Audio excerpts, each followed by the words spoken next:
nos van a dar un pequeño mensaje, Ángela Reyes del programa Bogotá Emprende. Bogotá Creativa, perdón. Bueno, precisamente por eso quería hacer el anuncio. Pues el día de hoy tuvimos unas charlas de Bogotá Emprende y ayer también. Esto hace parte de, pues de una alianza que estamos haciendo Bogotá Creativa y Bogotá Emprende para poderles brindar al sector de las industrias creativas y culturales apoyo en temas de emprendimiento. En el momento Bogotá Creativa está atendiendo una ruta de emprendimiento, de entrenamiento para empresas ya constituidas, para empresarios que ya habían vendido, y queremos desarrollar estrategias para también atender a los emprendedores que están empezando. Entonces, pues como parte de eso está esta actividad. Vamos a hacer una jornada de oportunidades más adelante que les estaremos enviando la información si quieren participar y enterarse, para los que están en proceso de crear una empresa. Y también, pues con Proimágenes, que es nuestro aliado para el BAM, pues tendremos un poco el acceso a la información de ustedes que se inscribieron. Si desean, pueden recibir el diagnóstico que nosotros estamos aplicando para conocer el estado en el que están ustedes como empresa y poder seguir ahí direccionándolos con una ruta para asesorarlos en temas específicos. Entonces, bueno, pues si alguno no está de acuerdo con que le envíe el diagnóstico, por favor ahorita me puede comentar, y si no, pues yo les enviaré a los que están acá el día de hoy el diagnóstico para que me lo devuelvan por vuelta de correo. ¿Listo? Gracias.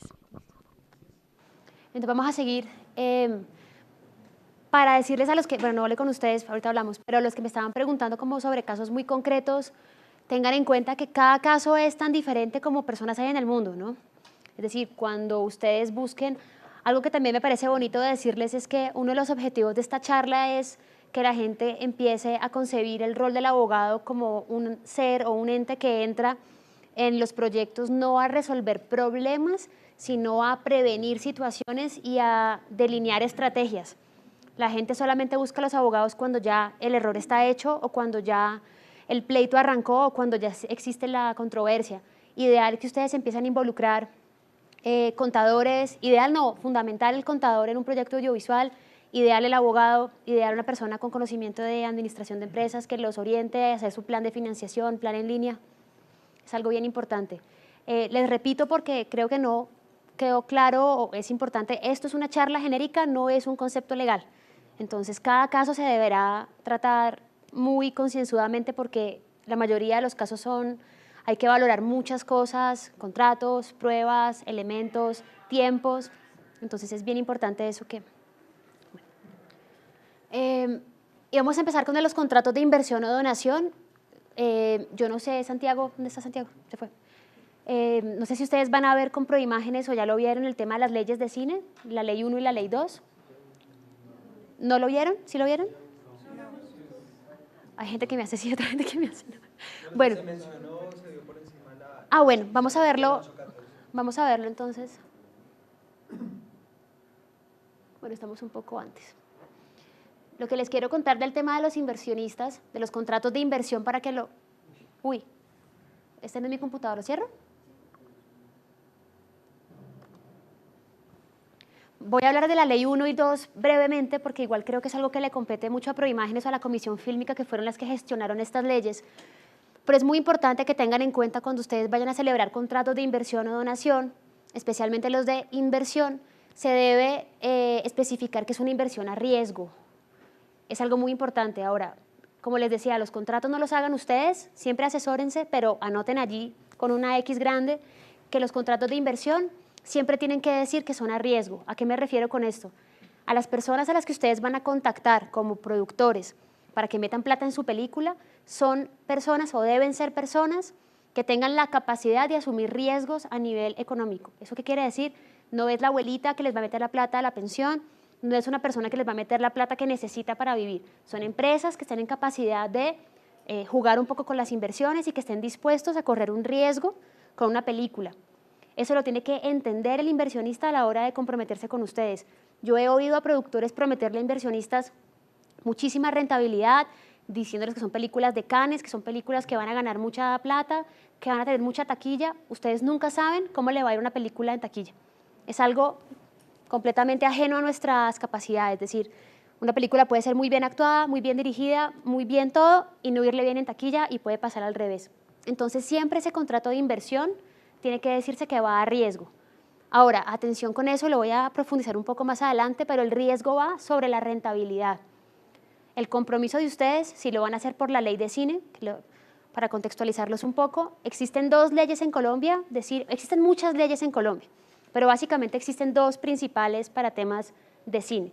La ley 814 del 2003, que fue la que creó Proimágenes, creó a la Comisión Fílmica, creó el FDC, creó los estímulos automáticos, los concursos, y es la que abre la posibilidad de tener inversiones o donaciones para cine. La contraprestación a la que ustedes se obligan con ese inversionista donante es emitirle un certificado de donación o un certificado de inversión por el 165% de la plata que metió a la película. Eso antes era 125, ahora es 165, porque por la reforma tributaria ya la renta no es del 33, sino del 25%. ¿Eso lo vieron esta mañana? No, con el productor Diego Reyes. Perfecto, perfecto. Eso es básicamente, eso no es a riesgo. Si ustedes van a prometerle a un inversionista que lo van a meter por ley de cine, el certificado de inversión se lo tienen que entregar. No hay excusas. ¿Eso qué quiere decir? Que ustedes tienen que legalizar esa plata, tener un visto bueno de la fiducia, porque la plata del inversionista nunca va a entrar en sus bolsillos, va a entrar en un patrimonio autónomo, o sea que la regulación y la ejecución de esa plata dependerá de ustedes, contra facturas, con RUT, con todas las cosas legales para que la fiducia diga ok, luego tendrán entonces el Ministerio de Cultura que dar el ok y el ADIAN para que ustedes puedan entregar ese certificado. No se vale no entregar ese certificado. Lo que es a riesgo es la rentabilidad que le van a ofrecer al inversionista. Ustedes le pueden decir, esta es mi proyección financiera, esta película estima o tiene un estimado de tantos espectadores, estimo que vamos a poderte entregar un 8%, vamos a hacer estas actividades, pero es una obligación de medio, no de resultado. Eso es muy importante. Una obligación de medio quiere decir que yo voy a hacer todo lo que esté en mis posibilidades como buen hombre de negocios, así se dice en derecho, buen hombre de negocios para lograr un resultado. Entonces me obligo a hacer todas esas actividades, pero no me puedo comprometer a obtener un resultado. ¿Vale? Bueno, aquí también se deberán celebrar obviamente los contratos especiales de arrendamiento, alquiler de bienes muebles. Dime. No hemos empezado a verla, o sea, eso fue como un mini slide que se me coló ahí antes, pero ya la vamos a ver un poco más profundamente para que... se deberán igualmente celebrar contratos especiales de arrendamiento o alquiler de bienes muebles, locaciones, mutuos, si hay préstamo de cosas, contratos de hospedaje, catering y todos aquellos servicios que se necesiten en la producción. No sé si Diego les contó, Diego también fue profesor mío cuando yo empecé con el tema de producción y él decía algo muy importante. Si ustedes van a filmar una película, por ejemplo, en el Chocó, y ustedes no pusieron en el presupuesto el alquiler de la lancha o la gasolina de la lancha, ¿cómo después justifican esos pagos con el presupuesto? Entonces, cuando ustedes tengan un rodaje, tienen que tener un plan de rodaje súper juicioso. ¿Eso qué quiere decir? ¿Cuántas personas van a comer? ¿Cuántas personas van a dormir en esa locación? ¿Y cuánto me vale el hospedaje? Porque hoy en día los presupuestos tienen que estar muy ajustados. Ya no se puede jugar con los presupuestos porque los premios te los dan con base en un presupuesto completamente blindado. Entonces, si a ti se te quedó por fuera el hospedaje, no sé cómo lo vas a lograr. Y un hospedaje te puede aumentar un presupuesto muchísimo. Lo mismo la gasolina de la lancha, me acuerdo del ejemplo de Diego. O, por ejemplo, el catering, la comida. ¿Cuántas personas vas a alimentar durante cuántos días, cuántas veces al día? Eso es algo muy, muy importante. Entonces, todas esas personas que tú vas a involucrar, las locaciones, por ejemplo, cuando ustedes vayan a alquilar una casa que tiene muebles, que tiene cosas, o cuando ustedes van a contratar un director de arte que les va a proporcionar elementos, hagan inventarios.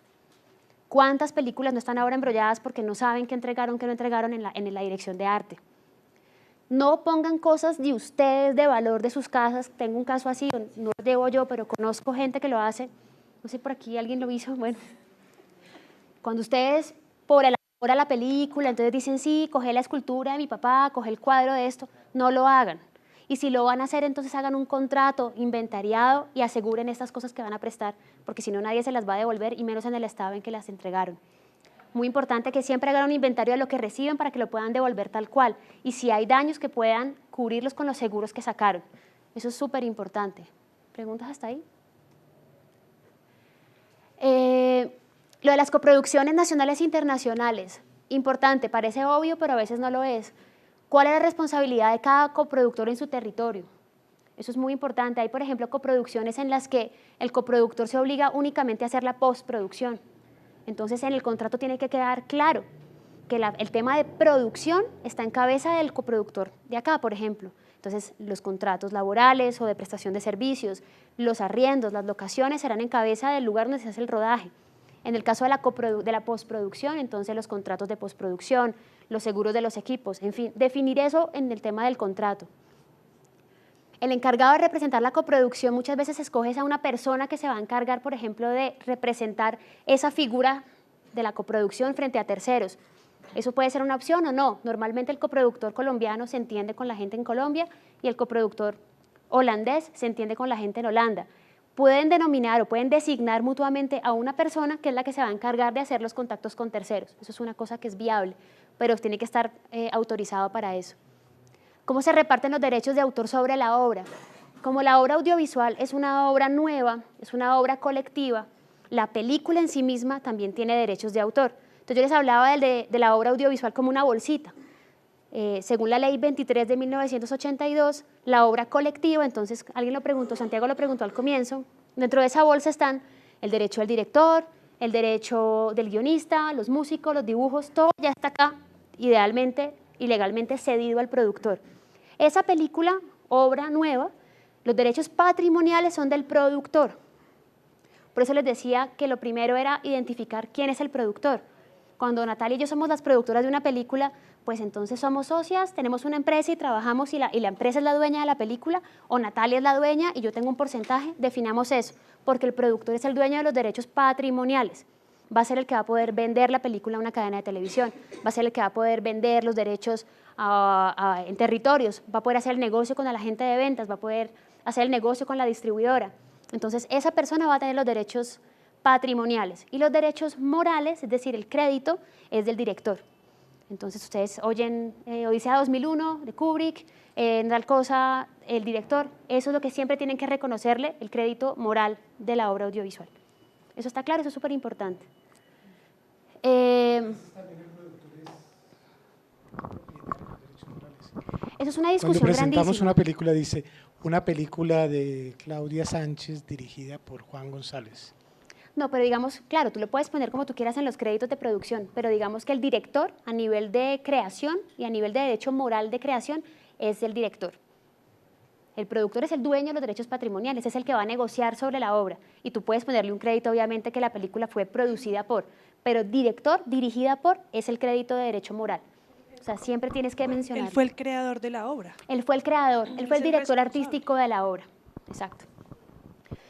Hay mucha gente que pelea eso, ¿no? Eso es una controversia gigante que hay, pero hoy en día, y si tú te lees la ley 23 del 82 y cómo se maneja a nivel internacional los derechos sobre la obra audiovisual, está claramente especificado así. Hay muchos productores, Diana Bustamante, y hay mucha gente que maneja, digamos, otros conceptos sobre cómo debería hacerse el derecho moral sobre la película, peleando un poco el tema de los productores, pero a hoy tú siempre tienes que, cuando hables de la película, mencionar al director.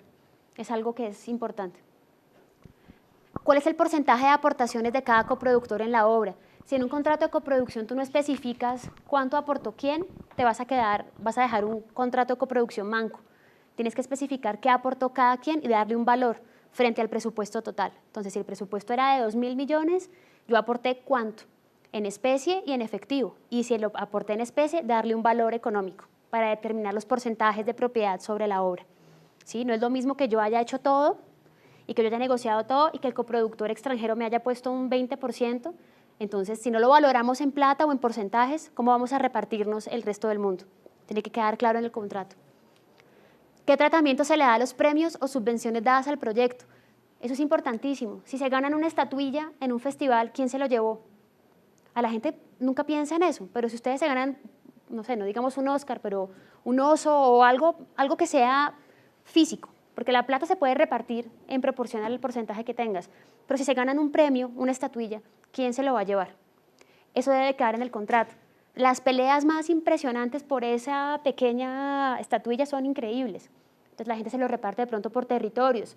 Si yo soy el coproductor americano y tú eres el coproductor europeo, los premios que vengan de América son míos y los premios que vengan europeos te los coges tú, no sé, pero tiene que quedar en el contrato ideal.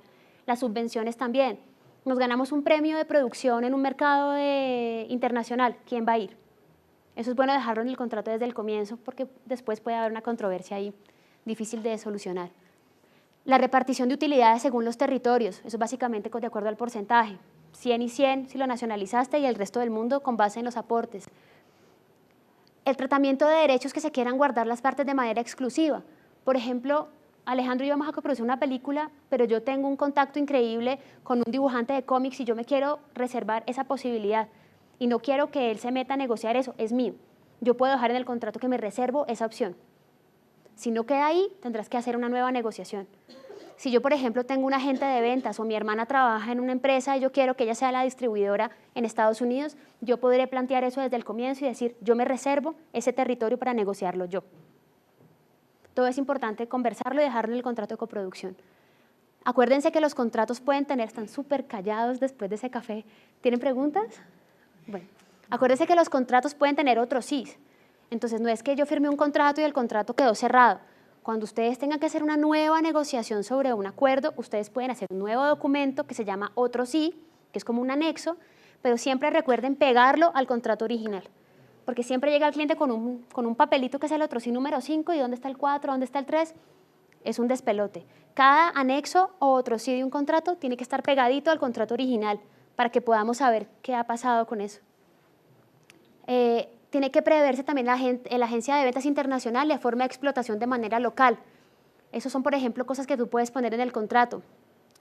Ahora, existe algo que es importante decirles y es que los abogados ponemos en todos los formatos existentes y por existir. Eso a la gente le parece un poco raro, pero con los avances tecnológicos los contratos no se deben cerrar a lo que existe.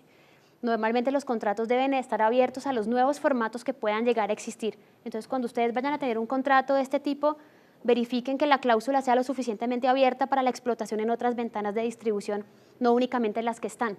Cada vez habrá más posibilidades de explotación. Será importante que esté en el contrato porque si no te vas a limitar a las que existen y vas a tener que renegociar después otra vez.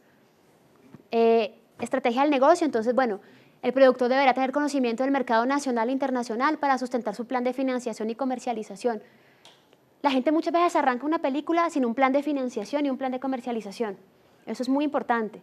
No es solamente escoger una buena directora de arte, un buen director de arte, o escoger un buen guión o un buen técnicos, en fin. Ustedes tienen que tener un plan. Se los pide en el momento de nacionalizar la película. ¿Cómo voy a obtener la plata? ¿Voy a obtener la plata de fondos? ¿Voy a obtener plata de inversionistas? ¿Voy a obtener plata de donaciones porque me voy a convertir en una fundación? ¿Voy a hacer una coproducción? Tienen que tenerlo claro. Deberán tener cifras ciertas que permitan comunicar a sus inversionistas las posibilidades de éxito en la recuperación de su inversión. ¿Qué clase de película voy a hacer? ¿Qué películas han salido parecidas a la mía? ¿Qué referencias técnicas, artísticas tengo para explicar al inversionista qué es lo que yo voy a hacer? Ustedes no pueden llegar a un inversionista con una idea abstracta de lo que van a hacer o solamente con puntos muy abstractos. Tienen que decirle a él, voy a hacer esta referencia técnica o esta referencia artística. En Colombia esto obtuvo tanto público o no obtuvo tanto público. Que sean estadísticas basadas en hechos ciertos. Deberá tener un modelo de negocio, plan de financiación, inversionistas, cartas de intención, equipo de trabajo seleccionado, estrategia legal desde la parte embrionaria del proyecto hasta la venta internacional, incluso después. Alguien decía por allá, pues habrá que contratar a un abogado desde el comienzo. No sé, pero hay que tener una estrategia legal. Básicamente, ¿qué es? ¿Qué voy a hacer? ¿Qué proyecto tengo entre las manos? ¿Es un corto universitario que quiero explotar a nivel local? ¿Es una película de género que quiero explotar a nivel de fundaciones? ¿Es una película de mujeres intimista que no quiero explotar en taquillas y voy a hacer una comercialización diferente? ¿Tengo una película comercial que quiero coproducir con una persona en Estados Unidos y quiero que se vea en todas las salas de cine? Cada proyecto es diferente. Ahora, obviamente un proyecto puede evolucionar de una u otra manera a medida que avance, pero ustedes tienen que tener claro qué es lo que quieren lograr con su proyecto. Apoyo contable, legal y financiero siempre. No se puede jugar con los dineros estatales, no se puede estafar y hay que evitar los pleitos legales. Cuidado con los derechos de autor.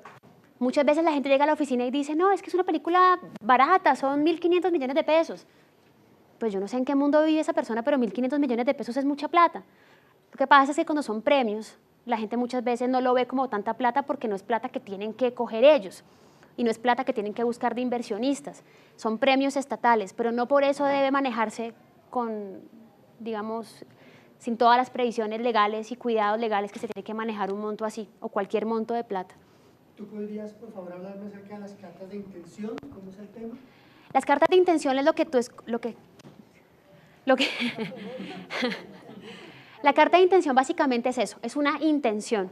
Si yo, por ejemplo, te mando una carta de intención diciéndote, sí, yo tengo la intención de apoyarte legalmente con tu película y finalmente te ganas el premio y luego vienes a mí y yo te digo, no, ¿sabes qué? No te puedo hacer nada, no te puedo asesorar, tú no tienes una acción contra mí por incumplimiento, porque una carta de intención no tiene el mismo peso que un contrato.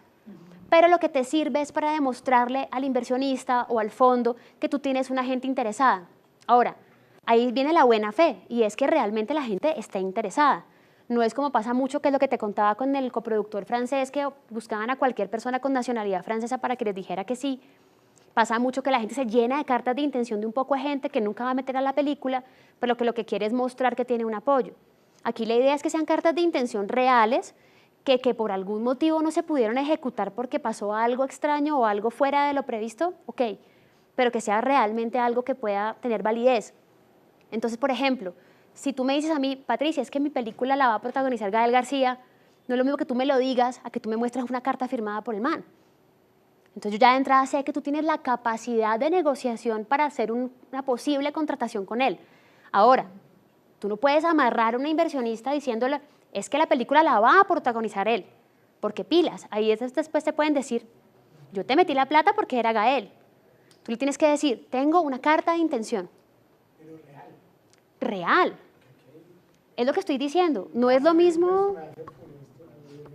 Casi un personaje funesto que tenía cartas de intención de Anthony Hopkins, Antonio Banderas. Ah, no, estamos hablando de los cosas estudios reales. Universal. No. Y bueno, No, ese tipo de leyendas pues y cosas convenció a terribles. medio país. No, seguro. No, la idea es que sean cosas reales, pues. Sigue por ahí Campas haciendo negocios. Entonces la idea es que sean cartas de intención reales, estamos basándonos en unas intenciones reales. Es muy bueno que tú en la carta de intención desarrolles un poco más el proyecto, entonces no solamente que fulano de tal dice que sí, que te va a apoyar, tienes que decir quién, identificado plenamente, es decir, nombres completos, cédula completa de origen del país, ¿no? Porque además como vas a nacionalizar tu proyecto no es lo mismo que sea colombiano a que sea de otra nacionalidad, y en calidad de qué te quiere apoyar. No es lo mismo que Gael te quiera apoyar como coproductor, a que él te quiera apoyar como actor principal o que él vaya a salir como un actor secundario. Tienes que decir para qué te va a apoyar y identificar el proyecto. Entonces la carta de intención tiene que decir, yo, fulano de tal, identificado con tal, manifiesto mi intención de participar en mi calidad de tal en el proyecto audiovisual denominado provisionalmente tal, dirigido o producido por fulano de tal. Identificar y contextualizar esa carta de intención. Normalmente eso va notariado. Eso normalmente te lo piden en las convocatorias o te lo sugieren que lo tengas en las convocatorias para demostrar, para demostrar que tienes apoyos. No existe, digamos, la ley antitrámites ha quitado bastantes cosas. Ahora, creo que sería interesante en muchas oportunidades si la persona, por ejemplo, está lejos, que esté apostillado, si es viable o no tenerlo, chévere. Chévere. Y entre más puedas, por ejemplo, amarrar a esa persona, entre comillas, por ejemplo, entonces, cuyo rodaje está planificado para abril del 2014, porque así entonces ya es en abril, y si el tipo se te va a salir, tiene que justificarte por qué en abril no puede. Porque si lo dejas que va a ser la intención de hacerlo en algún momento de la vida, el tipo te puede decir, pues sí, pero tú nunca me dijiste cuándo pensabas rodar y me contrataron de otra película y yo dije que sí. Entonces, eso es una carta de intención. No tiene la misma validez que un contrato para nada. Tú no puedes llegar donde Gael y decirle, me rompiste la intención, te voy a demandar. No, pero te va a dar un soporte muy bacano para poderte ganar fondos y poder tener otro tipo de approach a los inversionistas. Pero pilas con el inversionista, que es un poco lo que dice Alejandro. No es como Gael ya trabaja conmigo, es tengo hablado a esta persona. Ser muy honestos. ¿Sí? ¿Algo? Bueno. Minimizar el riesgo, entonces, el productor deberá garantizar a sus inversionistas un correcto manejo de sus fondos. La plata de los inversionistas ahora te obliga a abrir un patrimonio autónomo, ¿no? ya tienes que abrir una fiducia. Los costos de la fiducia los asume el productor. Pero cuando no sea plata que venga por ley de cine, sino que de repente sea otro tipo de inversionista, por ejemplo, product placement o otro tipo, que no vengan por la ley de cine, que ahora les voy a explicar cómo funciona eso. Es decir, que ustedes no tengan que emitirle certificado de inversión por el 165%, sino que sea otro tipo de inversión. Es recomendable que ustedes abran una cuenta de producción especialmente para la película. ¿Por qué? No es lo mismo que un inversionista te consigne una plata o que tú tengas una plata en la cuenta que se llame, yo qué sé, el nombre de una película, la carta roja, la cuenta se llama así, a que me la consigne a mí, a Patricia Regifo, a mi cuenta de Bancolombia. Además que para yo manejar esa plata va a ser mucho más complicado a nivel contable. Dime. La fiducia es solamente para los fondos, los dineros que vengan del FDC o a través de la ley de cine, ¿sí? Tú puedes abrir una fiducia para manejar toda la plata que tú quieras. Ahora, por exigencia del FDC te piden abrir una fiducia. O sea, el dinero… Sí, acaba de decir que No, sí. normalmente en esa fiducia, si tú vas a manejar otra plata que no venga del fondo, tú tendrías que mirar cómo la vas a manejar. Porque, por ejemplo, hay convocatorias que te dicen, la plata del fondo va a la fiducia. Como tú puedes escoger la fiducia, sí. O sea, no tú estoy amas- obligado a los dineros que yo consiga, de pronto saber, que yo consiga a través del product placement. No tiene que ser una fiducia. Un patrimonio autónomo, un encargo fiduciario. Para el EPS, no. Aplico lo que… Sí. Ajá. Para el FDC, como tal, no tiene que ser un cargo fiduciario o un patrimonio autónomo, sino que también… No, pero hablo una de los cuenta. inversionistas. La parte de inversionistas, digamos que igual son las dos patitas del fondo, entonces solo que quería como hacer la aclaración de… Por el lado del FDC, sí Una es cuenta que idealmente que sea una exacto. cuenta Para específica para la inversionistas, película y sí para es inversionistas siempre tiene que ser una fiducia. un encargo fiduciario o un patrimonio autónomo. Para el manejo de la plata de la película. Para cualquier película. O sea, digo yo. No, atención, es que hay que hacer una diferenciación. Si tú tienes un proyecto audiovisual, si en tu plan de financiación vas a utilizar la ley 1, ¿que eso qué quiere decir? Que vas a buscar inversionistas Exacto, por y los donantes beneficios. por ley de cine 1, la Ahí es obligatoria 814, la fiducia. estás Ahí, obligado exacto. a abrir una Pero si no fiducia. aplico la ley, no necesariamente. no Obviamente es aplicas mucho a la más ley, práctico en términos Es como mucho más legales y de transparente ejecución. Exacto. y tiene más posibilidades que un inversionista te dé la plata porque él sabe que lo va a manejar una fiducia a que lo vas a manejar tú en tu cuenta. Sí. Es más transparente y creo que para el productor es mejor. Y es un control extra más. Exacto. No hemos llegado, ya te digo. Ya vamos, ahí lo vas a ver en el slide. Igual aquí pues creo que lo de las leyes de cine, si quieres tú me puedes… todos y cada uno de los gastos del proyecto deben estar justificados. Eso es importante, los soportes para el reconocimiento de los mismos y obtención de los beneficios tributarios de la ley de cine. Aquí estamos hablando un poco de la ley de cine y del manejo ahora. No quiere decir que si ustedes no van a aplicar a la ley de cine y van a hacer un proyecto audiovisual financiado de su bolsillo, no tengan que tener una contabilidad. Es importante que siempre tengan la contabilidad. Pero para este caso concreto de la ley de cine, ustedes tendrán que legalizar la plata del fondo. Entonces ustedes tienen que tener contratos firmados, facturas, RUT y todo lo que ustedes gasten estar suficientemente soportado por un documento. Entonces es bien importante eso. El productor deberá realizar los informes de gestión que sean necesarios para blindar su responsabilidad en caso de que la película no dé el resultado esperado. Eso es muy importante. Los inversionistas te van a pedir informes de gestión porque tu compromiso va a ser de medio, ¿no? Entonces tú les dijiste, yo voy a hacer todo lo posible para que la película tenga los resultados que te estoy diciendo que va a tener. Entonces normalmente el productor, si es juicioso, deberá hacer un informe de gestión. ¿Eso qué quiere decir? Adelanté las diligencias frente a la fiducia en el tiempo que tenía que hacerlo. Tengo los contratos firmados con todo el mundo. Adelanté conversaciones con este distribuidor. Fui a tantos mercados. Hice y no hice. Ese informe de gestión va a demostrar al inversionista que realmente ese productor hizo la tarea y que si la película no logró los resultados esperados fue porque realmente pues, tuvo mala suerte en taquilla, le coincidió una película más taquillera, tantas cosas que pueden pasar cuando una película sale en estreno. Pero es importante que el productor se preocupe de elaborar un informe de gestión para los inversionistas, coproductores y para las personas que tengan un interés en las utilidades de la película. Marco legal de la industria, entonces aquí ya vamos a hablar un poco de las leyes de cine. Decreto 1130 del 99, se crea el Ministerio de Cultura y la Dirección de Cinematografía. Aquí básicamente la Dirección de Cinematografía se creó para trazar las políticas. Bueno, algo importante, ustedes pueden pedir una cita con un asesor en la Dirección de Cinematografía cuando tengan una duda frente a los procesos de nacionalización. No tienen que pagar un abogado para hacer eso. Ustedes pueden llamar al Ministerio de Cultura, a la Dirección de Cinematografía y pedir una reunión gratuita con un asesor para preguntarle cuestiones relacionadas con la nacionalización de su proyecto. Es importante que lo utilicen.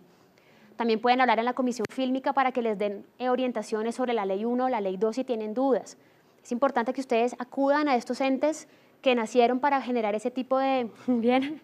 Pero es muy importante porque hay consultas que realmente no se tienen que hacer frente a un abogado, hay consultas que se pueden resolver ante las entidades que se crearon para eso. Lo otro que es muy importante es lean. Yo sé que esto va a sonar muy escuelero, pero lean las convocatorias. Hay gente que llega a la oficina a preguntar cosas de las convocatorias que yo simplemente digo, pero ¿la leíste o no la leíste? Porque a mí pregúntame cosas que sean como de la índole o de la cosa legal. Lean la convocatoria súper bien, leanla de A a la Z. Y si realmente no entienden algo de la convocatoria, llamen al FDC, llamen a la Comisión Fílmica, llamen a Proimágenes y digan, no entiendo este punto de la convocatoria. Otra cosa que es importante es, cada que sale un FDC, hay unas sesiones, que creo que son en la Biblioteca Nacional, yo siempre voy y veo 3, 4 gatos allí.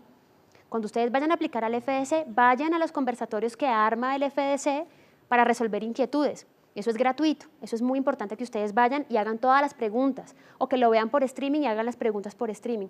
No te estoy haciendo publicidad porque es verdad, porque es que se ahorran de verdad muchos trámites que cuando llegan a la oficina, primero yo no les puedo cobrar eso porque es que no es de mi, o sea, no me aplica a mí. Y segundo, son herramientas que ustedes tienen que utilizar. Entonces, cuando las convocatorias no son claras o no son claras para ustedes, existen todas este marco legal industria que ustedes tienen que acudir. Cuando abrió el BAM, también hubo una sesión de charlas acá en la Cámara de Comercio a la que fueron 10 personas nada más. Entonces es importante que ustedes se metan a la claqueta, se metan a todas estas revistas que sacan el Ministerio de Cultura, Proimágenes, y estén siempre leyendo toda esta información para que estén enterados de lo que está pasando con la industria. Algo muy importante, que también va a sonar un poco escuelero, es que en la página, que yo misma siempre la estoy mirando, en la página de Proimágenes y en la página de la Comisión están las leyes actualizadas. Justo acaba de salir la resolución 384 del 2013 y hay otro decreto que salió de marzo del 2013. Entonces no se vale decir que no sabían, no se vale decir que estamos desactualizados. Están publicadas las leyes en Internet. Entonces siempre que ustedes vayan a arrancar un proceso audiovisual, léanse las leyes. No como para entenderlas perfectamente, pero sí para ubicarse un poco de qué es lo que les piden. La ley 814 que la vamos a hablar ahorita, si estoy muy enredada me dicen, ¿sí? ¿Bien? ¿No? Bueno, la ley 814 hace poco sacó un decreto de la 255 que regula todo el tema de lo que es y lo explica taxativamente qué es una coproducción minoritaria, qué es una coproducción mayoritaria, cuáles son los dos tipos de presupuestos, cuáles son los procesos de autorización, de nacionalización.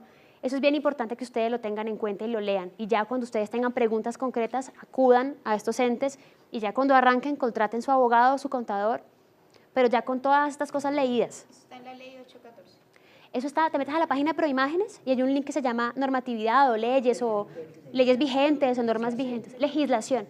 Te metes ahí y ahí están las leyes en orden. Vas a encontrar la resolución nueva que te digo, 384, está de marzo de 2013 y está la 814, están todas.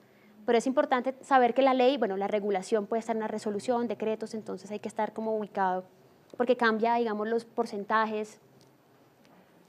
Entonces la Dirección de Cinematografía, bueno, eso lo va a pasar rápido porque igual eso es como para ubicarlos. Se crea el Ministerio de Comunicaciones, el Ministerio de Comunicaciones transfiere funciones a Mincultura y se crea la Dirección de Cinematografía. Estas son todas las funciones. Acuérdense que la ley 1, que es la 814, que es la que crea el Fondo de Desarrollo Cinematográfico FDC, es una cuota para fiscal. ¿Esto qué quiere decir?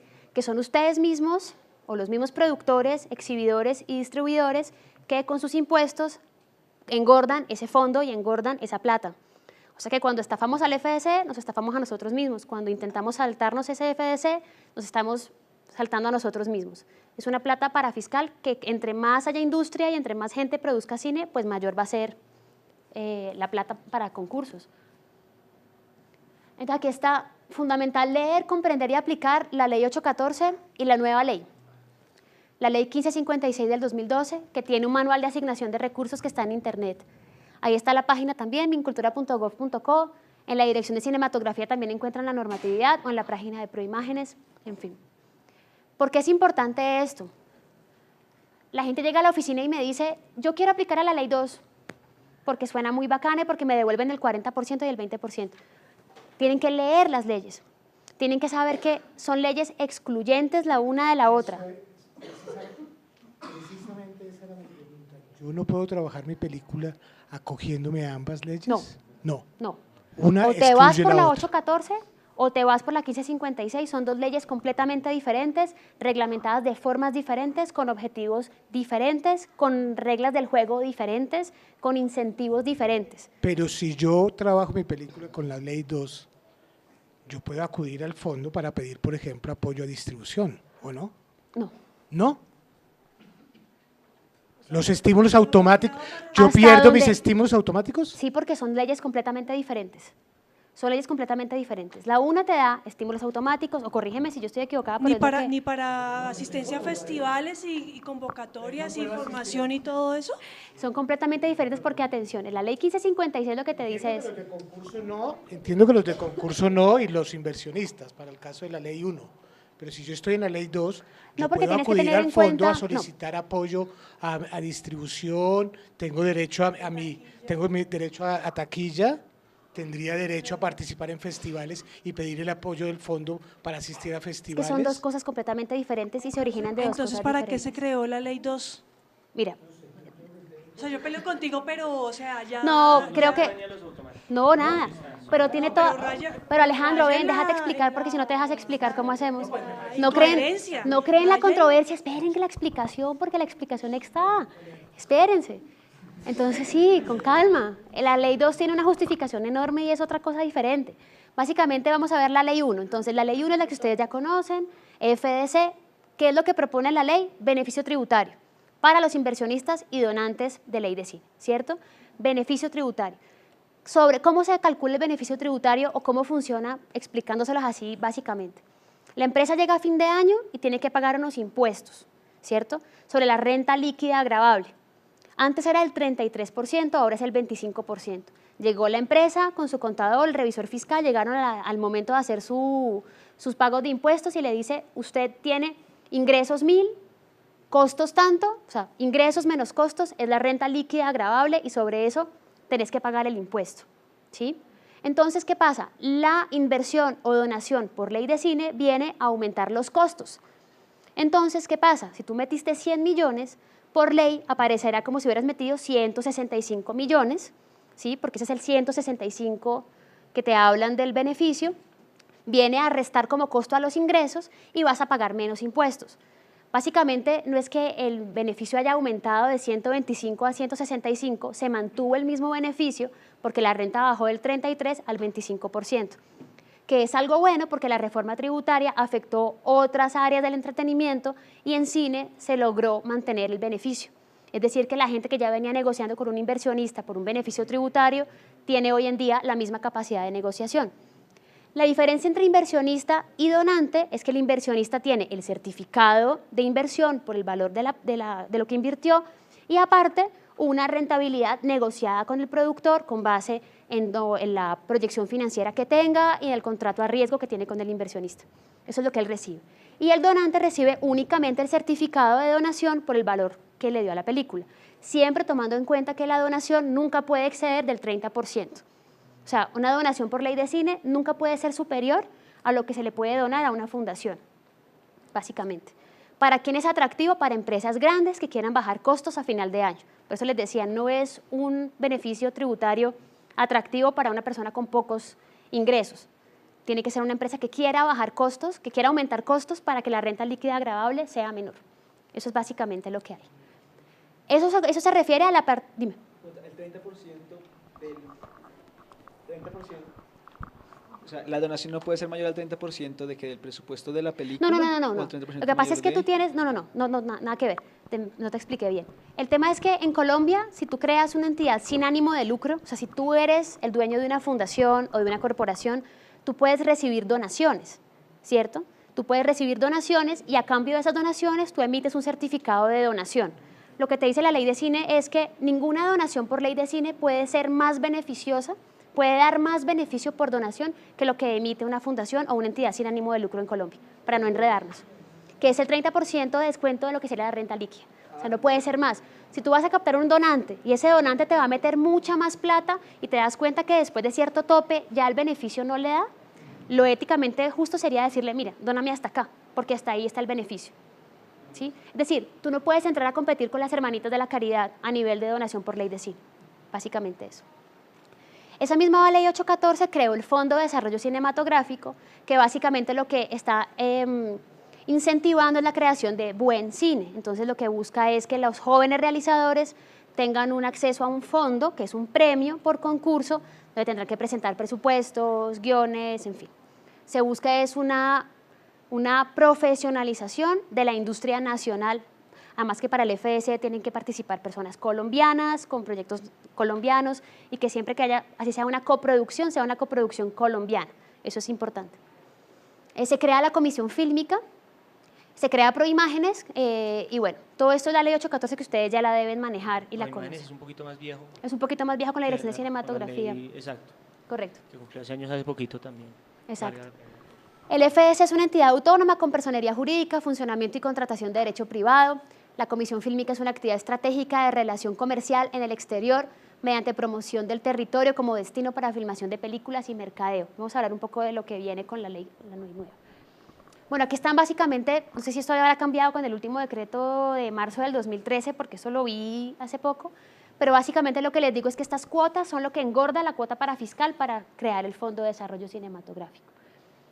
Este decreto 255, que es nuevecito, es el que modificó todo el tema de los porcentajes de los artistas colombianos, y este decreto hay que leérselo, es largo, pero eso es lo que les va a permitir a ustedes saber qué es lo que tienen entre las manos. Es una coproducción minoritaria, es una coproducción mayoritaria, ¿qué tengo acá? Y ahí les van taxativo. Cuando se trata de largometraje o cortometraje de ficción, la producción deberá contar con la participación de por lo menos el siguiente personal artístico y colombiano, y te dan la lista. Y ese decreto yo lo imprimiría, lo tendría a la mano siempre. En el caso de que el director de la película no sea colombiano, la producción deberá contar con por lo menos 2 actores protagónicos y 6 de las siguientes personas. Es un decreto muy importante para tener. Por ejemplo, tengo un caso de un amigo, ya te respondo, tengo el caso de un amigo que es colombiano, está radicado en Brasil hace mucho tiempo, rodó su película en Brasil, la película es en portugués, las actrices son brasileras, y él, por una necesidad del personal, quería nacionalizar la película colombiana. Sencillamente no puede porque no cumple con los porcentajes, no cumple con nada. Ahora, él, por ser colombiano, puede hacerle la publicidad, digamos, como director colombiano bajo otras maneras, pero no tendrá la cuota de pantalla, no tendrá los estímulos automáticos, no tendrá acceso a ninguna de los beneficios de la ley 814. Esto es bien importante para que ustedes sepan, por ejemplo, al momento de, eso es muy importante para las coproducciones, porque en la medida en que ustedes hagan acuerdos con coproductores internacionales, tienen que irse siempre a este decreto para ver qué pueden o no negociar con la contraparte. Es decir, si tengo un director colombiano y lo voy a cambiar porque el coproductor me obliga a que el director sea otro, tengo que venirme a este decreto para ver cómo lo tengo que reemplazar para poder nacionalizar. Si no nacionalizas, no puedes acceder al estímulo automático, no puedes tener ley de cine, no puedes tener cuota de pantalla ni nada de lo que ofrece la ley 1. Pero esta ley yo la estuve leyendo y me fui para atrás porque no tiene nada que ver con el Acuerdo Iberoamericano de Coproducción, que es lo que dice la ley también, que se rige Colombia por eso. Entonces, el Acuerdo Iberoamericano no dice todas estas cuotas de personal técnico y artístico. Pero eso no es excluyente, no es excluyente. Es decir, tú tienes Pero un entonces, macro, digamos, cuando tú como colombiano ejerciendo, digamos, actividades de comercio, estás enmarcado por las leyes nacionales y por las leyes extraterritoriales, tratados internacionales debidamente ratificados.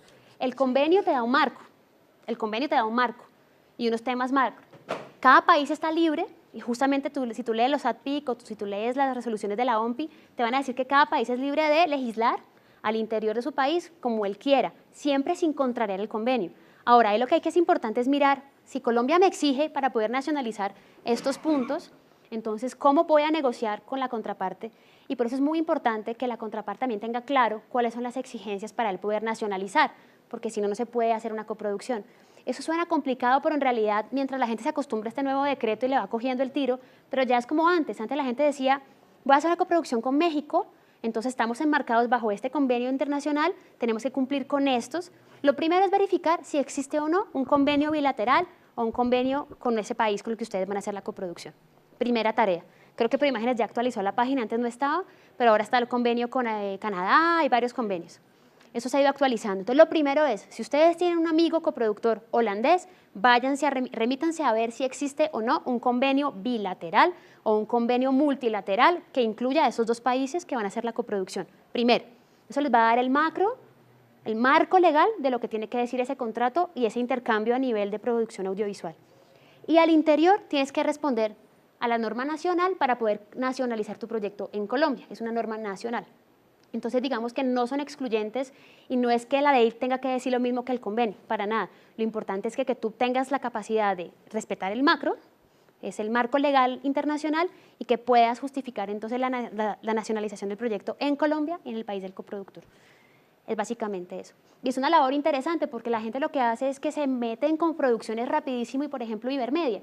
Si tú vas a tener un contrato con Ibermedia y vas a meter a un país que no está en Ibermedia, pues ya tenés que empezar a cambiar todo lo que habías estructurado porque básicamente ya no puedes poner el Tribunal de Arbitramiento de Ibermedia, ya no puedes, todo te cambia. Entonces, por eso te digo que la labor del productor es una labor, tú que estabas preguntando si uno podía hacer todo, es muy importante que cuando ustedes vayan a firmar un contrato de coproducción o cuando ustedes se reúnen en un mercado de coproducción con gente de otros lados, antes de precipitarse en cartas de intención y en acuerdos y en, claro, yo la hago con tu director, se sienten muy juiciosamente a ver qué pueden negociar y qué no pueden negociar.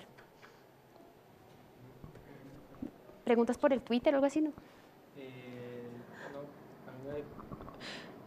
Para aprovechar para mandar un saludo a Mauro Clavijo, Lex Monster, No. Yuka Consal, Richie Destroyer, Ras Lucho.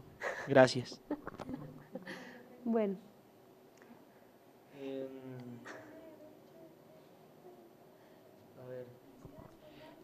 Bueno, básicamente aquí para avanzar un poco, para que no nos quedemos cortos de tiempo, léanse el decreto 255, que ahí está clarito qué es lo que tienen que hacer para poder emitir un certificado de inversión y donación por ley de cine y las cuotas. Entonces, aquí es la pregunta que tú estabas haciendo. La ley 2, la ley 1556 del 2012, ¿para qué se creó? Silvia Echeverry lo explica mejor que yo, pero Silvia Echeverry no está acá, pero ella básicamente lo explica de la siguiente manera. Muchos países del mundo tienen incentivos para vender su país como territorio locación. Esta ley la preside el Ministerio de Comercio y Turismo, no el Ministerio de Cultura.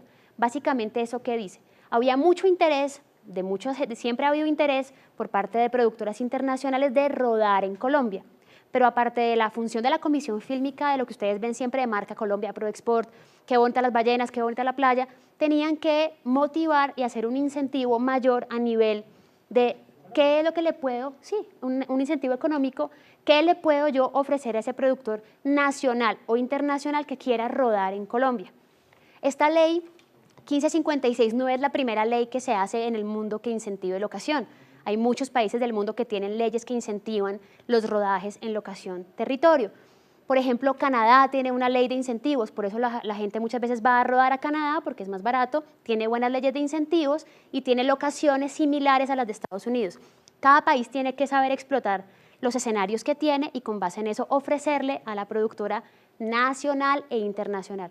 La pelea al comienzo era que todo el mundo creía que era solamente para las productoras internacionales. La ley no dice eso, dice productoras nacionales e internacionales que quieran cumplir con las reglas del juego, que las vamos a ver brevemente, para obtener una contraprestación. Básicamente, ¿qué es esto? Yo no lo estoy defendiendo, yo estoy contando de qué se trata, pero me parece que es una ley que es interesante porque además no excluye la otra. Si tú quieres aplicar a FDC, si tú quieres buscar inversionistas, si tú quieres hacer un beneficio tributario, sigues teniendo lo mismo que tenías antes. Ahora tienes otra opción que aplica hacia otro mercado y hacia otras opciones. Básicamente aquí no se trata de un beneficio tributario, se trata de una devolución en plata de un porcentaje de lo que gasten y se llama contraprestación. Se crea el Fondo Fílmico Colombiano, que es una cuenta o instrumento de financiación creado por esta ley para operar por 10 años con recursos del presupuesto general de la Nación. ¿Eso qué quiere decir diferente? Que no es una cuota para fiscal, no depende de las cuotas que pagan los distribuidores exhibidores colombianos, es algo que el Ministerio de Hacienda año a año, junto con Presidencia y el COMPES y toda la gente que se reúne del gobierno, destinan como un rubro anual para que se gaste en eso. Entonces, este año, como se creó, se le dio un rubro particular. El próximo año o a finales de este año, ese rubro podrá subir o podrá bajar, dependiendo de lo que haya pasado. Pero año a año va a ser como todo el resto de los ministerios, como todo el resto de los proyectos, que tendrán que esperar el Ministerio de Hacienda y Presidencia cómo lo resuelven y cuánta plata le van a otorgar a ese premio o a esa contraprestación. Esa contraprestación tiene, bueno, esta ley es dirigida por el Comité de Promoción Fílmica Colombia, que es un órgano presidido por el Ministerio de Comercio, Industria y Turismo. Primera diferencia clave, aquí no está cultura como la cabeza, cultura está en el comité, pero la cabeza es el Ministerio de Promoción Fílmica, el Ministerio de Comercio y Turismo.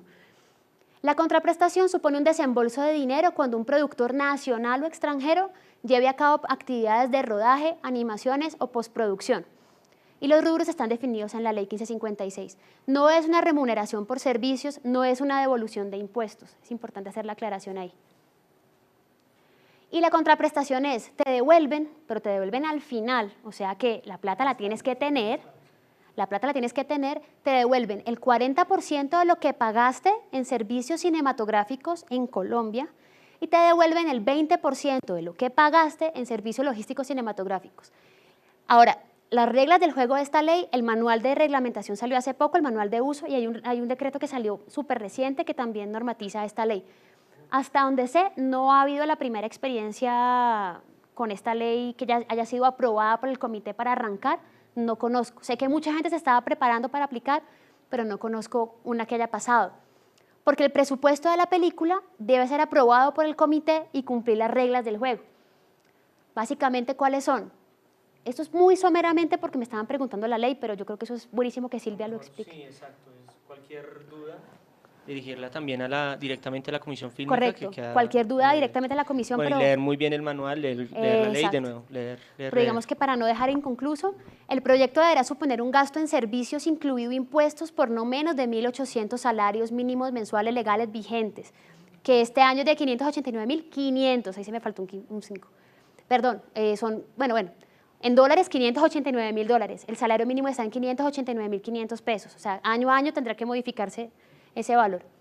Esos son más o menos 1.020, no sé, millones de pesos que tienen que dejarse en territorio colombiano. Tiene que ser persona jurídica, debe contemplar rodaje total o parcial en Colombia y los servicios deben ser contratados a través de una empresa colombiana registrada en el Ministerio de Cultura.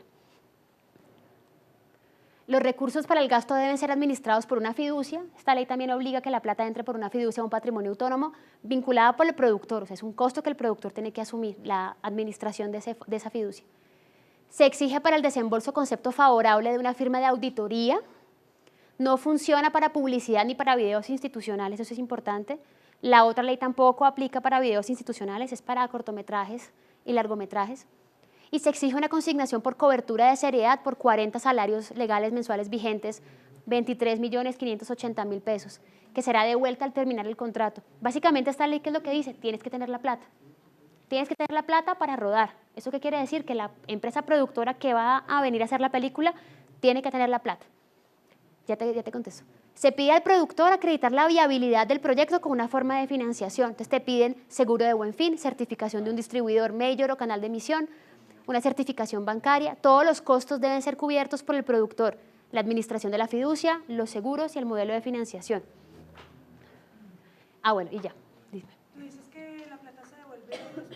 Al final. ¿Al final de qué? ¿Al final del rodaje o cuando se termine la película? Al final de la legalización de la fiducia, o sea, tiene que dar el visto bueno a la fiducia, tiene que dar el visto a la auditoría. Cuando ya se gastó todo el dinero, ya se terminó el rodaje, ya, todas las cosas. Ya se pagó a la gente.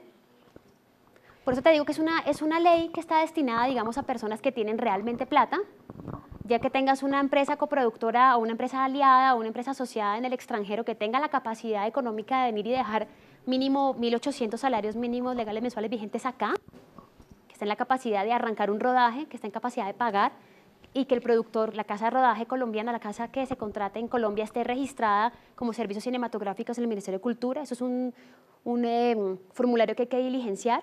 Por eso les decía al comienzo que en los estatutos debe aparecer que sea servicios cinematográficos, es una de las exigencias que te da la Ley 2 para que pueda servir como casa productora en Colombia de un rodaje que venga nacional o extranjero con esta plata montada. Entonces, básicamente maneja dos cosas completamente diferentes. ¿Para cine y para televisión? No, cine y telemovies, creo que en algún lado dice telemovies. O sea, películas para... Es como la extensión de la definición bueno, de nuevo es leer la ley y dirigir las preguntas a las personas encargadas que no están aquí en este momento. Entonces, exacto. Yo digamos es que eso, les estoy dando como un brochazo a las dos leyes que existen porque no creo que sea pero es muy importante y Silvia lo explica súper bien Sí. cuál es el origen de la ley, por qué se creó y cuáles son las reglas del juego. Pero creo que es importante que se vayan con claridad sobre la existencia de las dos leyes. Ya hemos hablado un poco de propiedad intelectual, bastante de derechos de autor, pero los voy a contextualizar. La propiedad recae sobre dos tipos de bienes, o sea, yo tengo propiedad sobre una casa, un carro, bienes tangibles y sobre bienes intangibles. Los derechos de autor están enmarcados dentro de los intangibles, ¿cierto? La propiedad intelectual se divide en propiedad industrial y derechos de autor. Entonces, la propiedad industrial son las marcas, las patentes, modelos de utilidad, todo esto, y derechos de autor, lo que ya hemos venido hablando. La entidad competente es Superintendencia de Industria y Comercio, eso para marcas. No sé si alguien tiene alguna pregunta de marcas.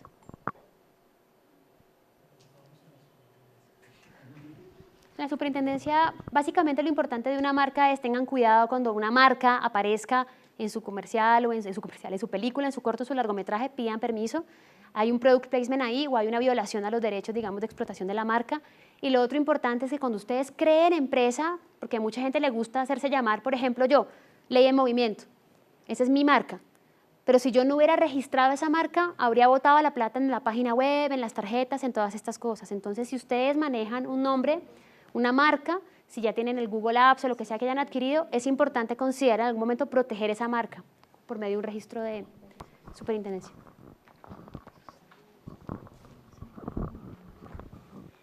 En caso de que el nombre de una película sea tomado como una marca, por ejemplo Star Wars, ¿qué recomendaciones tienes al respecto? Por ejemplo, si tú te vas a la Superintendencia de Industria y Comercio y le preguntas qué ha registrado RCN, te va a sacar un registro de todas las novelas. Los nombres de las novelas están registrados como marca. Entonces, si tú dentro de tu presupuesto estás, que sería una buena opción, por ejemplo, ahora, si tu película se llama La Pared Blanca, es un nombre que registrar esa marca va a ser muy difícil aprovecharlo porque es un nombre genérico. O, por ejemplo, registrar el nombre de alguien o registrar como marca, por ejemplo, la hamburguesería es una marca registrada, pero ellos no me pueden impedir a mí usar Patty la hamburguesería porque estoy usando un nombre genérico. Entonces, si tú, por ejemplo, tu película tiene un nombre llamativo que dentro de los activos intangibles de tu peli pueda ser la marca, será bueno meterlo en el presupuesto, registrarlo, eso te va a permitir aumentar la capacidad de merchandising, de comercialización, de explotación a nivel nacional por 10 años de la marca. Entonces, si tú tienes un nombre llamativo que te funcione y sobre todo los nombres de sus empresas también es importante que lo consideren.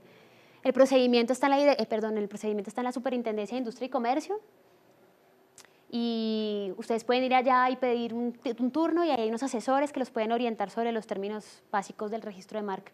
Pero para el tema del cine es importante considerarlo como empresa. Derechos de autor, www.derechodeautor.gov.co, ahí se hacen los registros en línea del guión, gratuito. Lo que les decía, se protegen las ideas versus la materialización de las ideas no se protegen. La obra intelectual es diferente al soporte donde se encuentra, eso es importante. Yo compré este libro, el libro es mío, pero el contenido del libro es de quien lo escribió.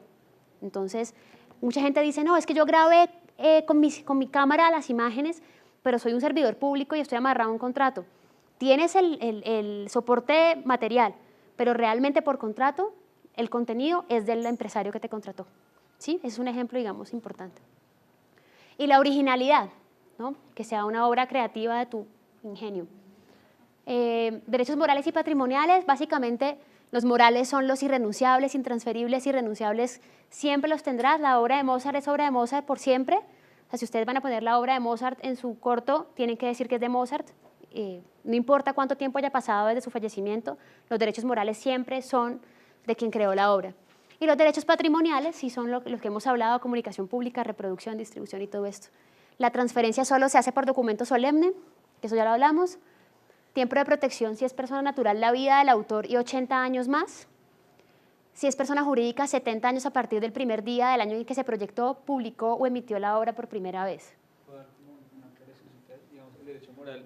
Porque me pasó el derecho moral, digamos, si es una obra de Chopin, qué sé yo, la obra sí es de él, pero el arreglo me toca dar un crédito adicional. Esos son los derechos conexos. Y puede tener un derecho protegido, o sea, no lo puedo seguir usando. Digamos lo que que se es hace, importante, digamos, es que mucha gente coge la partitura de la obra que por derecho moral es de alguien, pero le paga a alguien para que la toque y lo graba, o etcétera, y así evitar un lío por usar una grabación que tiene unos derechos conexos. No, ahí estamos como enredando un poco las cosas, es decir, hay una creación inicial, ¿sí? La creación inicial es, digamos, la composición de la obra musical, tiene derechos morales y derechos patrimoniales. Puede que se hayan acabado o que haya pasado al dominio público esa composición musical, pero cada obra derivada pues tiene una nueva protección y unos nuevos derechos. Ahora, lo importante es que esa obra derivada se haya podido hacer, o sea, se haya podido hacer legalmente, es decir, que cuando se hizo la obra derivada de esta obra de Mozart se haya hecho, si ya estaba en el dominio público, se pudo hacer, digamos, libre de pagos o de cesiones, pero esa nueva obra derivada da lugar otra vez a nuevos derechos morales y patrimoniales. Eso es lo que hay que tener en cuenta. Cada obra nueva genera nuevos derechos. Exacto. Lo que tú me comentabas, Claudia, por ejemplo, en el derecho, les hablaba que los derechos de autor no nacieron acá, ni nacieron hace poco. Arrancó en 1709 con el Estatuto de la Reina Ana, cuando apareció la imprenta y se generó la posibilidad de copiar documentos. Nosotros estamos regidos, entre muchas otras cosas, por la CAN, que es la Comunidad Andina de Naciones, que en la decisión 351 lo define como imprescriptible, inalienable, inembargable e irrenunciable. Básicamente, ¿qué quiere decir? Yo cuando creo una obra tengo el derecho a no divulgarla, tengo el derecho al reconocimiento de la paternidad intelectual, es decir, si eso se usaba mucho, por ejemplo, cuando las mujeres no se usaba que escribieran, entonces las mujeres para poder publicar y para que pudieran ser tomadas en serio, escribían bajo un seudónimo. Yo puedo estar autorizada como dueña y como la titular de los derechos morales de una obra a publicarla bajo un seudónimo, a no publicarla, a dejarla inédita, a exigir el respeto y dignidad de la obra, y tengo el derecho al retracto. ¿Eso qué quiere decir? Yo la puedo publicar y después arrepentirme y sacarla del mercado. Obviamente tendré que asumir los perjuicios económicos que le pueda ocasionar al que lo iba a publicar, pero puedo retirarla del comercio. Es mi creación. Los derechos patrimoniales son los que generan un beneficio económico, derecho de reproducción, comunicación pública, transformación, distribución, derecho de seguimiento de droit de suite, derecho a obtener participación de las sucesivas ventas que se realicen sobre la obra. Son los derechos patrimoniales. Si ven la diferencia, son los que se pueden negociar. Voy un poco rápido porque Santiago me está haciendo como... ¿No? Bien. Mecanismos de transferencia. Entonces, por un contrato, ¿cómo se transfieren los derechos patrimoniales? Por un contrato de cesión, que lo hablamos. El contrato de obra por encargo, que desde el comienzo ya va diciéndote que los derechos patrimoniales son del que encargó la obra. O sea que pilas cuando les hagan un contrato de obra por encargo, sepan que tienen que cobrar bien porque es la única plata que van a ver de eso. Las obras colectivas, es lo que hablamos de la película. La obra audiovisual es una obra colectiva, entonces ahí se transfieren todos los derechos de autor que se usan en la película. Obras realizadas por funcionario público, lo que les decía, si ustedes hacen parte de una empresa pública, normalmente todo lo que ustedes hagan será dueño la empresa. Y por transmisión por causa de muerte, lo que les decía, los derechos de autor tienen,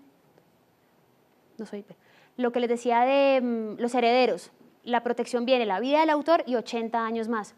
Entonces, por ejemplo, la gente que dice, no, es que el autor ya está muerto, eso está en dominio público, no, hay unos herederos. Puede ser la viuda, los hijos, o digamos si no tenía hijos, si no tenía viuda, pudo pasar a los padres si estaban vivos o a los hermanos, en fin. Hay que siempre evaluar quién es el titular de los derechos de autor. Una cosa importante es lo que vos dijiste ahorita del tema de los derechos y de la protección. No se confíen, no hagan el cálculo simplemente de decir, la película la hicieron en tal año, ya pasaron 80 años, ya está libre. Puede que haya pasado, como ha pasado con muchas cosas, que en Estados Unidos se sacan resoluciones o decretos que extienden la protección. Mickey Mouse se iba a vencer la protección y lo volvieron a renovar. Entonces, por ejemplo, hubo un caso de, no me lo han preguntado acá, pero siempre preguntan, ¿cuándo puedo utilizar imágenes de peliculitas o de cortos de películas en mi obra audiovisual? O sea, ¿cuándo puedo utilizar otras obras dentro de mi obra audiovisual? Ahí tienen ustedes que pedir un asesoramiento porque no se confíen. Aquí nadie lo ha preguntado, pero hay gente que piensa que porque se puede tomar gratuitamente a internet está en dominio público. Eso no es así. Alguien me preguntó en una clase, bueno, pero si está en YouTube, ¿eso no está en dominio público? No. Una cosa es que esté al alcance, que lo vean todos, y otra cosa es que esté en dominio público. Dominio público quiere decir que su protección ya se acabó. Su protección por derechos de autor ya se acabó. ¿La oficina maneja esos temas? Derechos de imágenes preexistentes y de Sí. derechos de canciones y todo Nosotros eso. somos especializados ¿Saben en eso? derechos comerciales. Ok, gracias. Bueno, eso es un tema muy bonito y muy largo, pero pues es importante entonces que ustedes cuando vayan a usar derechos de autor, pilas con las imágenes. Otra cosa que es importante, ya creo que para cerrar, creo que ahí se acaba. Bueno, la protección legal. Hay acciones penales. Sí, no, termino acá y hago. Porque hay gente que me pregunta, ¿qué acciones tengo para proteger los derechos de autor? ¿Tenés acciones penales? En el Código Penal colombiano, título 8 están. ¿Tenés acciones civiles? ¿Tenés acciones de tutela? Porque recuerden que los derechos de autor están concebidos en el artículo 27 de la Declaración Universal de los Derechos Humanos como derecho humano fundamental y en la Constitución en el artículo 61, o sea que estamos hablando de derechos muy protegidos y que se pueden marcar por vía tutela. Acuérdense que la tutela es una acción, es un mecanismo de protección de derechos fundamentales que tiene un accionar mucho más rápido que las demás acciones. Y la prueba de la infracción al derecho de autor. Hoy en día, por ejemplo, si ustedes en YouTube montan un video, YouTube les manda una advertencia para que lo bajen o lo modifiquen, no sé si a alguien le ha pasado, pero ya cada vez existen ese tipo de infracciones y de advertencias para que bajes el contenido y ya después viene la sanción.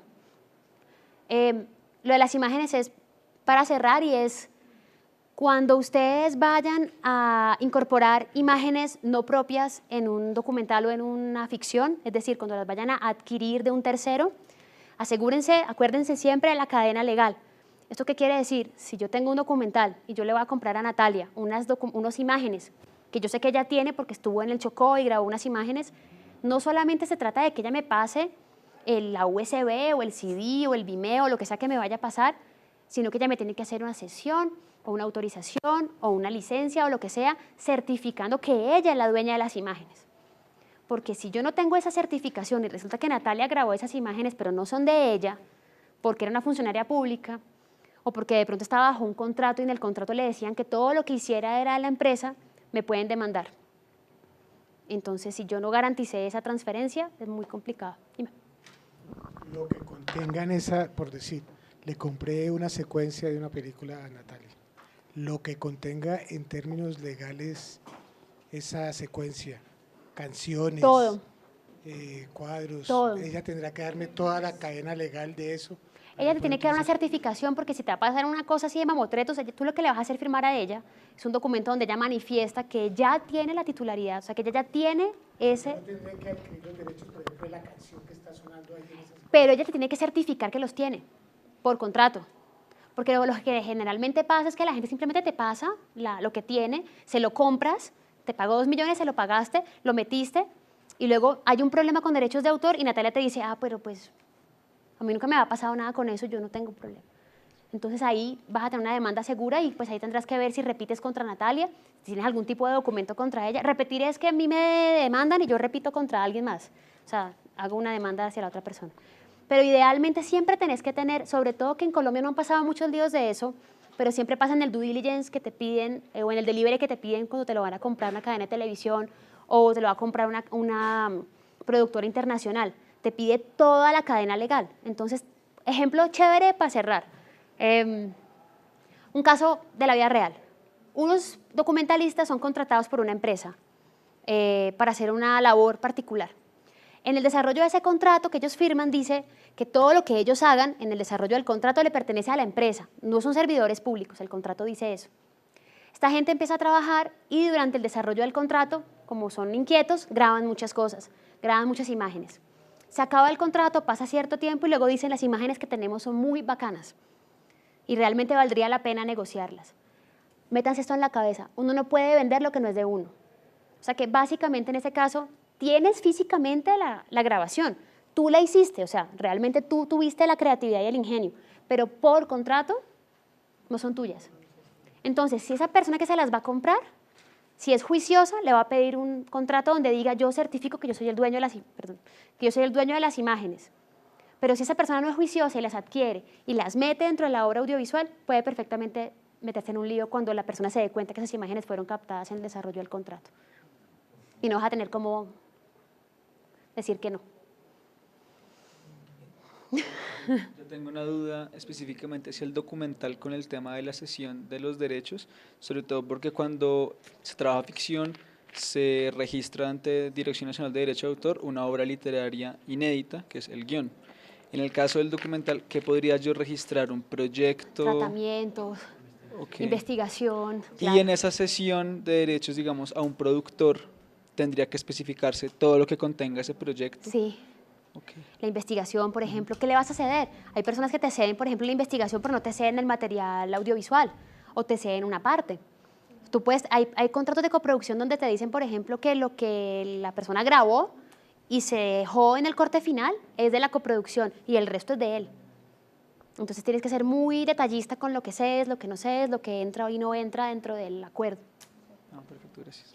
Si tienes algo más, Ya. y lo hacemos una mini sesión de preguntas Bueno, rápidas. Pregúntale a Patricia.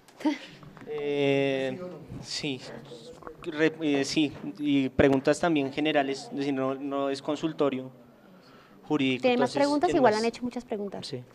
¿Más preguntas? A ver. Si, por ejemplo, alguien es contratado por que vaya a grabar, pero no hay un contrato, ¿Cómo así que es contratado para que vaya a grabar? vamos a grabar este documental, como el ejemplo que estás dando ahorita. Vamos a grabar, pero no sabemos en calidad de qué, o qué, o cómo. Sí, en calidad de que sí, pero no hay un contrato físico. Sí, Sí, pero hay vamos un a grabar, pero ¿quién va a grabar? O sea, es que no entiendo cómo a quién estás invitando. El cargo, sí, la función. Diga, bueno, sí, es que no sabemos. Pues el camarógrafo y Técnico. un técnico y le dices, mi intención es que me grabes en tal y tal lugar, Ok, pero no hicimos un contrato físico. ok, Sí, pero si hubo un pago, un viático, ok. en ese caso, los derechos sobre esa imagen, ¿cómo se manejarían? Lo que pasa es que se presume cedido al productor de la obra audiovisual, ¿no? Sobre todo cuando estás bajo un mandato o bajo una instrucción. Ideal que tengas un contrato para poder determinar exactamente para qué te están contratando, porque tú perfectamente puedes, como camarógrafo, lo que sea, darte algunas imágenes y quedarte con las otras. Tendrías que dejarlo muy claro y específico. Si no quedó claro, pues ahí tendrías que mirar entonces si con el pago quedó saldada la deuda e intentar hacer un contrato o un pasisalvo que certifique que ya le pagaste. Porque si no, lo que puede pasar es que más adelante pueda venir y entorpecer el desarrollo de la película. Con respecto a usar imágenes hechas en una nueva obra, ¿eso aplica en videoarte, en cualquier Todo, audiovisual? todo. O sea, el todo, videopirateo todo. también tienes que...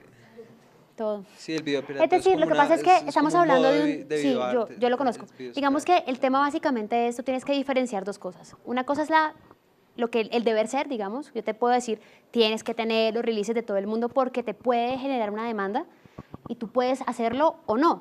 Y puede que no te demanden y puede que no pase nada, por lo que no quiere decir que esté bien hecho. El tema es que cuando tú quieras comercializar esa obra que hiciste nueva, nadie te la va a pagar porque no vas a poder ceder esos derechos y no vas a poder sustentar de dónde obtuviste las imágenes.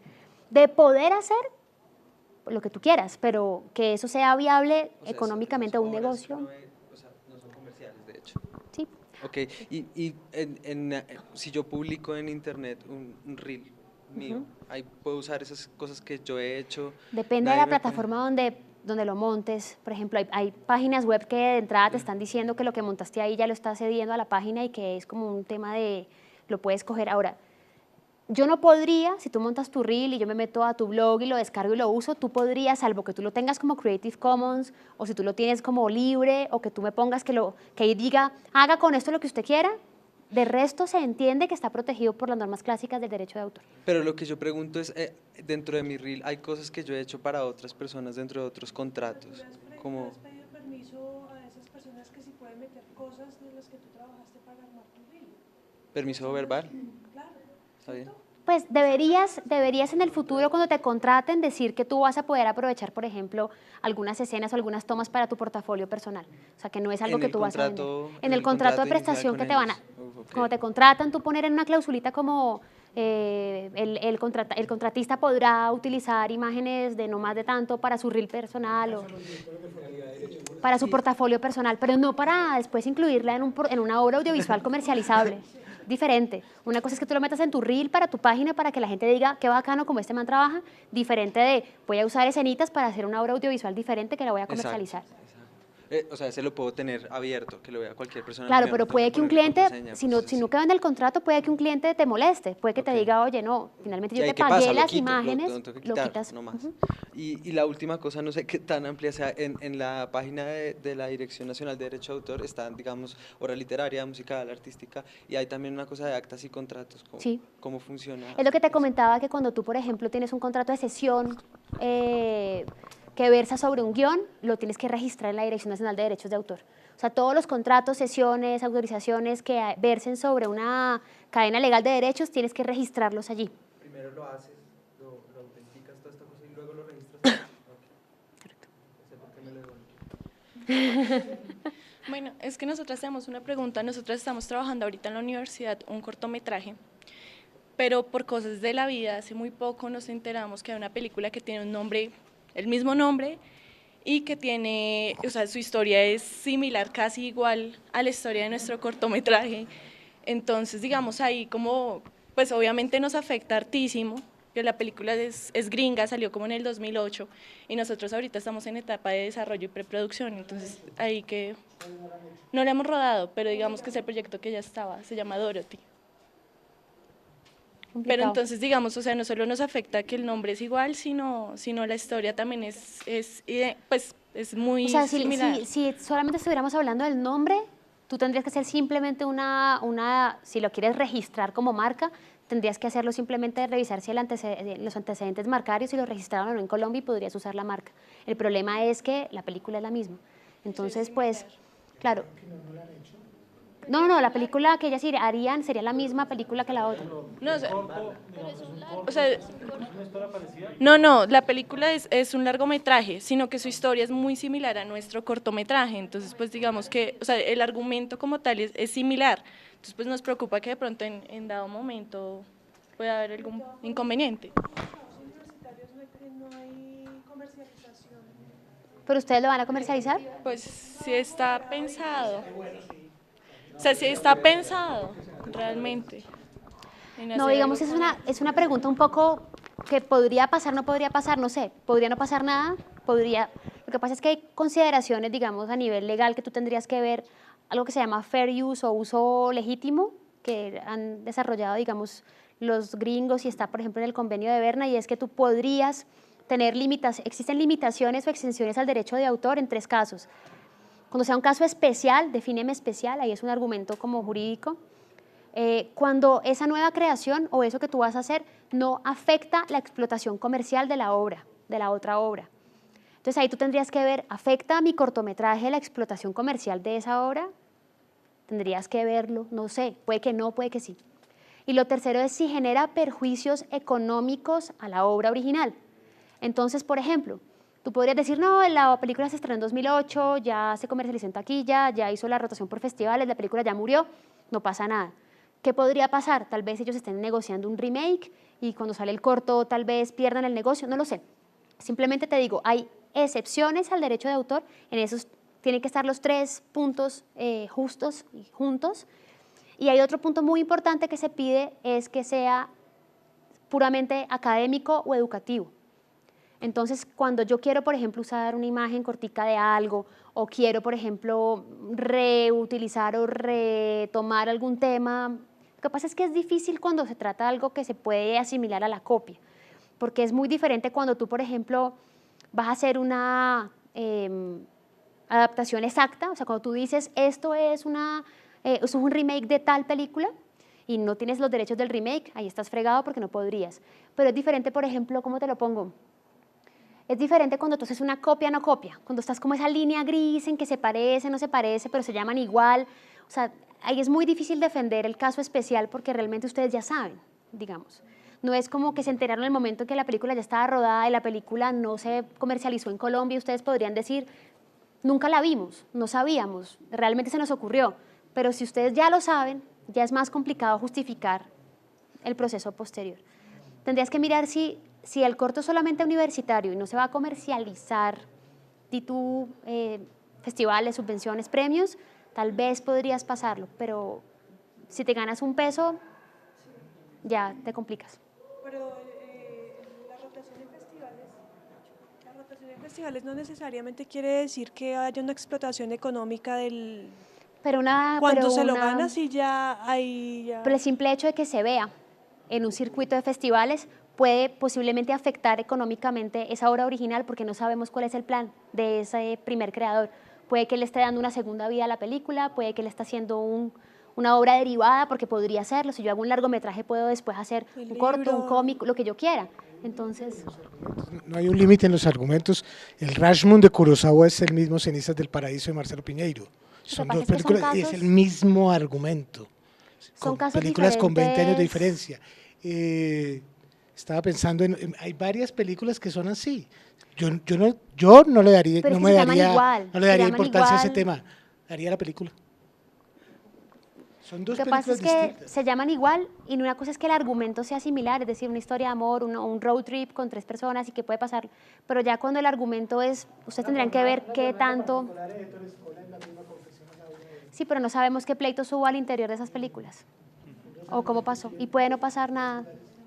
Bueno, antes de cerrar, yo sí quisiera unas par de preguntas de la gente en el chat. Dice, ¿cómo funcionan? Bueno, Jennifer Cardona Carvajal pregunta, ¿cómo funcionan las coproducciones con personas naturales? Por ejemplo, si quiero que el director sea coproductor.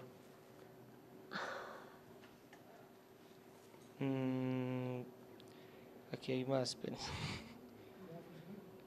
Sí. Dice, ¿cómo se legalizaría? Un contrato de coproducción entre personas naturales. Lo que pasa es que simplemente lo que cambia ahí es, la recomendación que uno les da es que sean personas jurídicas justamente para separar el patrimonio personal del patrimonio de la empresa y todo ese tipo de formalidades y ver cómo vas a administrar la plata. Si tu coproductor es una persona natural, tendrás que ver cuál es el aporte de ese coproductor. Si ese coproductor está en calidad de buscar fondos estatales o buscar, digamos, subvenciones grandes en su país de origen, pues tendrá que ser recomendablemente una persona jurídica. Si lo que vas a hacer es simplemente que él te va a aportar un servicio, lo vas a valorar en plata y por eso le vas a dar un porcentaje de coproducción, es un contrato de coproducción entre personas naturales. Pero obviamente definiendo las ventanas, los territorios, los porcentajes, etcétera, etcétera. Y una última es, Lex Monster, pues tu opinión sobre la licencia Creative Commons y la... ¿Y los copyleft? Ajá. Pues eso es muy bacano. Pues básicamente, no lo hablamos acá porque eso es un tema gigante, pero existe, eso nació en 1970 más o menos en Stanford, un profesor de Derecho en Stanford creó lo que se llama el copyleft, que es justamente lo opuesto al copyright, y es decir que mi software es libre y siempre será libre, ¿sí? Es lo que se basa en unos principios éticos de libertad de la información, libertad de la comunicación, que algunos, digamos, respetamos y seguimos y otros no. Lo que pasa es que para que tú sigas una licencia de copyleft o que hagas un copyleft, tienes que asumir primero que la obra original haya salido con copyleft, es decir, que el creador de ese software original se creó más que todo para software. Fue, digamos, el origen del copyleft. Cuando tú vayas a reutilizar esa obra de copyleft, siempre sea libre. En el momento en que tú dejes de hacerla libre, es decir, en el momento en que tú empieces a cobrar o que le metas un poco los temas de copyright, ahí ya rompes la cadena del copyleft, que es justamente, el copyleft básicamente se basa en la libertad de la información, o sea, que todos tengamos acceso directo. Por ejemplo, los que manejan Linux o los que les gusta todo este manejo de programas libres, ustedes se darán cuenta que muchas veces los impedimentos de que la gente tenga Linux es que no tienen los manuales de uso, pero cada vez la gente que cree en software libre y que cree en información libre hace los manuales de uso para que la gente lo pueda usar libremente. Pero espérate un segundo, termino de comentar. Para ese caso, entonces, para el caso de copyleft, entonces desde el inicio se debería registrar la obra. No se registra, pero aparece, No se es un logo que se la hace invertida. Sí, yo sé cuál es, pero Pero es del sí creador. pero sí se registra en derechos de autor. Es que es otra cosa Pues, completamente diferente, o sea, es una corriente en la que nació en Stanford en los años 70, que existe. En Colombia, dentro de la corriente, digamos, de libre manejo de la información, están los Creative Commons, que ya están reglamentados en Colombia. Creativecommons.org creo que es una organización no gubernamental. Lo que pasa con los Creative Commons es que manejan otro tipo de licencias. Entonces tú, por ejemplo, cuando te quedes, digamos, Silvia O es como la representante musical en Colombia de los Creative Commons. Ella que dice, yo autorizo a que ustedes no solamente descarguen mi música, sino que le metan rap encima, que hagan obras diferentes, que las comercialicen. Es decir, ella tiene las licencias más abiertas para el tema de su música. Hay licencias de Creative Commons más restringidas, hay unas más abiertas, dependiendo de lo que tú selecciones. Hay 4, creo que son 4, y las combinaciones pueden ser más o menos 11 opciones de licencia. Lo que es importante ahí es que lo que nace con Creative Commons tendría que mantenerse bajo Creative Commons a futuro. Es decir, es un tema de ideología de uso libre. El lío con los Creative Commons a nivel iberoamericano es que todavía algunos países no lo tienen completamente reglamentado. Entonces, a la hora de hacer una coproducción, si tu obra final audiovisual la vas a registrar por Creative Commons y tienes una coproducción, por ejemplo, con Brasil, Brasil creo que hasta hace poquito las estaba traduciendo y las estaba implementando. Entonces tendrás que verificar, así como te hablaba del Tratado Marco o del Convenio Internacional, que ese país con el que vas a hacer la coproducción tiene ya reglamentadas las licencias Creative Commons. Pero a mí me parece genial. Listo, ya se nos acabó el tiempo. Es que quedan también muchas preguntas. Un aplauso, por favor. Bueno, ¿dónde te pueden, que digas tus datos? No, pues que me parece como, bueno, la empresa se llama Ley en Movimiento, www.leyenmovimiento.com, es el nombre de mi empresa y ahí está el contacto, mi correo electrónico, el Skype es Ley en Movimiento, entonces el Skype es de la empresa, entonces siempre que alguien pide el request, pues se acepta. Okay. Bueno, no, con esto ya cerramos este evento. Esta es la primera vez que hacemos un taller como estos, con miras al cierre de la convocatoria el 7 de mayo. Los invitamos a todos a participar, a la gente que nos está viendo, a mandar todos sus proyectos. Esperamos que toda esta información que se dio en estos días en Bogotá y en Cali les sea de mucha utilidad, que sea para bien de todas las películas que van a venir. Y pues nada, muchísimas gracias y nos veremos en una próxima oportunidad. Gracias.